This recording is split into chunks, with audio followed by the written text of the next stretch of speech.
আবার রুমে আসছে, আসার পর দরজা লাগাইছে, দরজা বন্ধ করছে। দরজা বন্ধ করার পরে আমি বিছানায় শুয়ে রয়েছি। তারপরে রুমে ঢুকে দরজা বন্ধ করার পর একটা ঝাড়ি মারছে। হ্যালো গাইস, আসসালামু আলাইকুম। আমার নাম মোহাম্মদ শিল্পী আক্তার। সো আমার বাড়ি রংপুর। সো আমার ছোট্ট একটা জীবন কাহিনীর ভিডিও নিয়ে আপনাদের মাঝে শেয়ার করতে আসছি। তো আমার জীবন কাহিনী হচ্ছে যে আমি যখন ছোট ছিলাম, 6-7 বছর বয়স কিংবা 8 বছর বয়স ছিল আমার, তখন আমার বাবা মারা যায়। আমার বাবা মারা যাওয়ার পরে আমার মা আমাকে নিয়ে মানে দ্বিতীয় সংসারে দ্বিতীয়বার বিয়ে করলো। বিয়ে করার পরে সে আমার দ্বিতীয় বাবা মানে অনেক নেশা করতো, অনেক বাজে বাজে নেশা করতো, জুয়া খেলতো। তারপর বিয়ের কয়েক মাস পরে থেকে এগুলো শুরু হয়। শুরু হওয়ার পর থেকে দেখি যে আমি আরেকটু বড় হলাম, আরেকটু বুঝতে শিখলাম, দেখতে শিখলাম, আরেকটু হালকা পাতলা বুঝি যে সবাই বলে, পাড়ার প্রতিবেশীরা সবাই বলে যে আমার বাবা নাকি নেশাখোর, জুয়া খেলে, অনেক রকমের অনেকজনই বাজে কথা বলতো। তো সেগুলো আমার শুনতে ভালো লাগতো না, আর বললে কখনো বিশ্বাসও করতাম না। কিন্তু হঠাৎ করে একদিন দেখি আমার বাবা নেশা করে আসছে বাসায়। নেশা করে আসার পরে থেকে পরে আমার আম্মুকে অনেক মারধর করে। সেগুলা দেখে আমার অনেক কষ্ট লাগছিল, আমি অনেক কান্নাও করছি। আমাকে অনেকজনে বলছিল, সেটা বিশ্বাস করছিলাম না। যে সেদিন দেখার পরে থেকে আমি অনেক অনেক কষ্ট পাইছিলাম। সেদিন দেখার পরে থেকে আমি বিশ্বাস করছি যে না, পাড়ার প্রতিবেশীরা বাইরের লোকজন বলতো সেটা সত্যি হলো আজকে। সো এভাবে চলতে চলতে আমি যখন বড় হয়ে গেলাম, আমার যখন 16-17 বছর হয়ে গেল, হওয়ার পরে দেখি আমি লেখাপড়া করতাম, দেখি আমার বাবা নেশা করে আসে, জুয়া খেলে আসে, ঠিক মতো কাজ কাম করে না, সংসারে খাওয়া খরচ দিতে পারে না, তার উপর লেখাপড়ার খরচ দিতে পারে না, নেশা করে আসে, আমার মাকে মারপিট করে, আমার উপর অকারণে রাগারাগি করে, অকারণে আমাকেও ধরে মারে। তারপর এভাবে চলতে চলতে হঠাৎ একদিন আমার বাবা প্রচুর পরিমাণে নেশা করছে, নেশা করে জুয়া খেলে আসছে। জুয়া খেলে আসার পর বাসায় অনেক অশান্তি শুরু করছে। অশান্তি শুরু করার পর সেদিন বাসায় আমার আম্মু ছিল না। আমার আম্মু একটা কাজের জন্য, দরকারি কাজের জন্য বাইরে চলে গেছিল। যার কারণে সেদিন আমি বাসায় একাই ছিলাম। সেদিন আমার স্কুল বন্ধ ছিল, ছুটির দিন ছিল। সো সেদিন আমি অনেক মজা করছিলাম। আমার স্কুল বন্ধ, কোচিং বন্ধ, সেদিন আমি অনেক মজায় ছিলাম। আমার মুভমেন্ট এতটাই ভালো ছিল, আমি অনেক হ্যাপি ছিলাম। কিন্তু হঠাৎ করে আমার বাবা কথা থেকে জানি জুয়া খেলে প্রচুর পরিমাণে নেশা করে আসছে। আসার পর বাসায় আসছে, আমার মাকে ডাকাডাকি করছে। মা বাসায় নেই, মাকে পাইনি। সো আমি বাইরে আসছি, বাবার সাথে কথা বলতেছি। সো আমার বাবা আমার উপর খারাপ নজরে তাকাচ্ছে আর খারাপ বিহেভ করতেছে। সো বাবা আমার সাথে অনেক রাগারাগি করতেছে। আমি জিজ্ঞাসা করছি, বাবা তুমি আমার সাথে রাগারাগি করতেছো কেন? এই কথা বলাতেই বাবা আমাকে থাপ্পড় মারে। থাপ্পড়টা দেওয়ার সাথে সাথেই আমি ওইখানে কোনো উত্তর না দিয়ে দাঁড়িয়ে না থেকে দৌড় দিয়ে রুমে গিয়ে বিছানার মধ্যে শুয়ে কান্না করতেছি। সো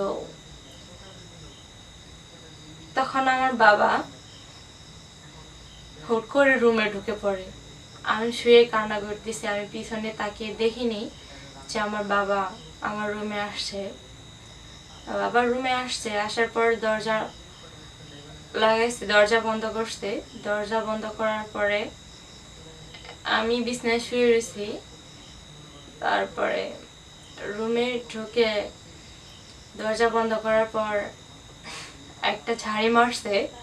আমি ভয় পেয়ে গেছি, ভয় পেয়ে বিছানার মধ্যে উঠে মানে বসে কান্না করতেছি আমার বাবার দিকে তাকিয়ে। সো আমার বাবার চোখে দিয়ে তাকিয়ে দেখতেছি যে না, ওনার নজরটা মানে অনেক অনেক খারাপভাবে তাকিয়ে দেখতেছে আমাকে। সো আস্তে আস্তে আমার বাবা আমার কাছে আসতেছে।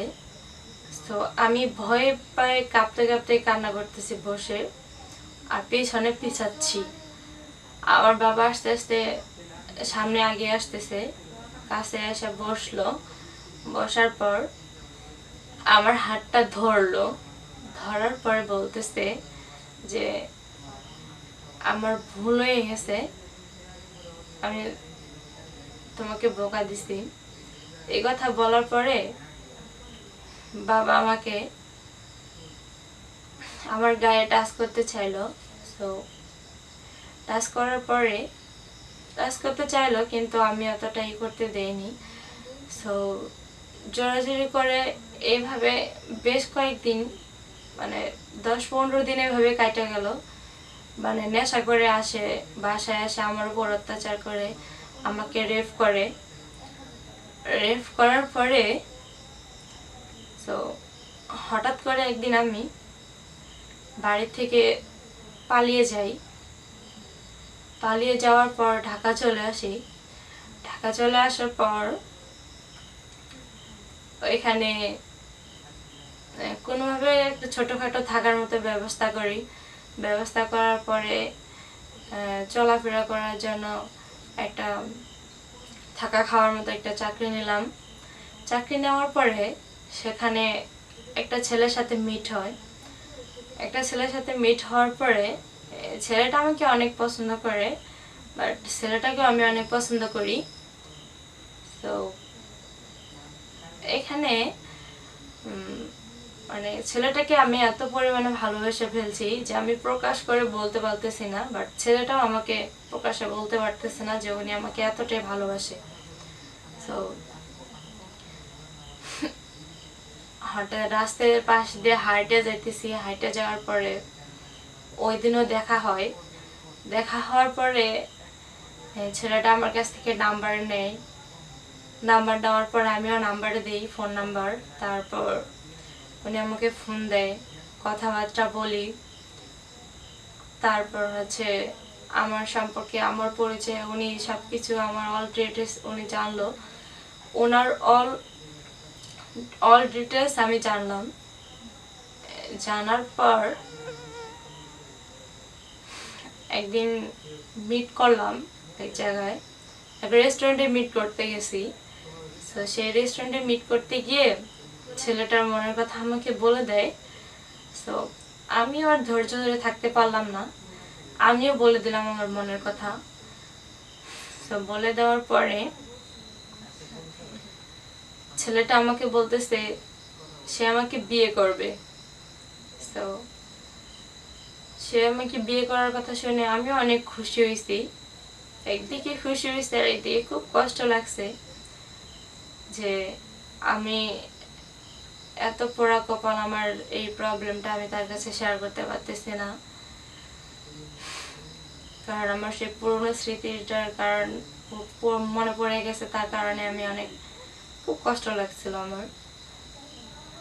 তারপর একদিন ছেলেটার সাথে আমি মিট করি সেই কথাটা বলার জন্য। মিট করার পরে ছেলেটাকে আমি বলছি যে আমি তোমাকে কিছু কথা বলবো। তো ছেলেটা আমাকে বলছে যে ঠিক আছে বলিও, আমি শুনবো। আমি ছেলেটার কাছে রিকোয়েস্ট করছি যে আমি কথা বলে আমাকে রাখতে হবে, কিংবা সব কিছু ভাইবা চিন্তা পরে তোমাকে প্রশ্নের উত্তরটা দিতে হবে। তো ছেলেটা বলছে ঠিক আছে, আমি তোমার কথাগুলো শুনবো, পরে আমি ভাইবা চিন্তা তোমাকে উত্তর দেব। পরে আবারও রেস্টুরেন্টে মিট করার পরে ছেলেটাকে আমি আমার ওই বিষয় নিয়ে আমি শেয়ার করি যে আমার বাবা আমার সাথে এভাবে মারধর করছে, আমি এভাবে বড় হয়েছি।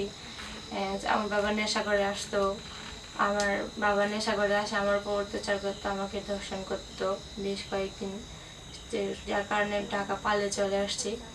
সেগুলো আমি ছেলেটাকে বলি। বলার পর থেকে ছেলেটা সব কিছু শুনলো, জানলো। তারপর ভাইবা চিন্তা, মানে খুব ভালো করে ভাইবা চিন্তা সে আমাকে উত্তর দিল যে না, তারপরেও সে রাজি আমাকে বিয়ে করবে। সো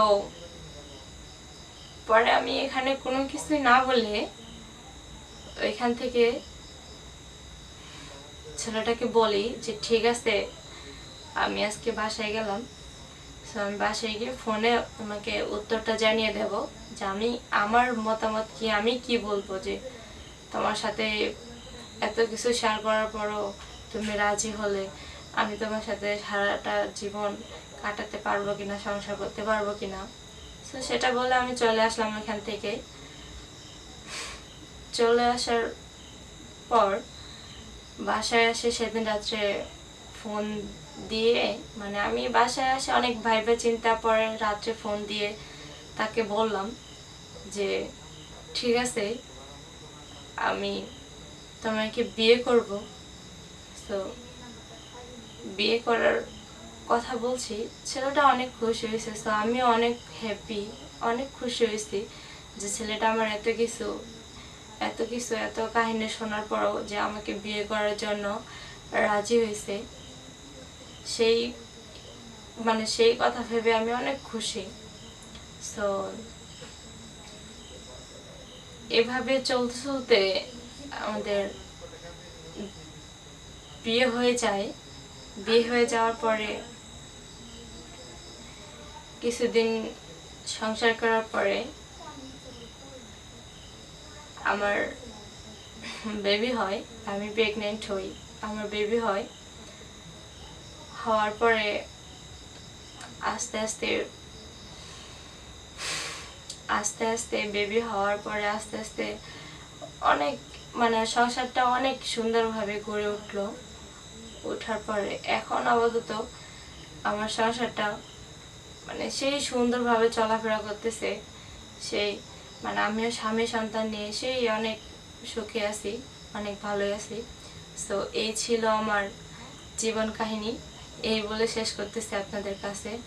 সো যদি ভালো লাগে আমার ভিডিওটা, আপনারা অবশ্যই লাইক, কমেন্ট এবং শেয়ার করবেন, আর চ্যানেলটিকে সাবস্ক্রাইব করতে ভুলবেন না।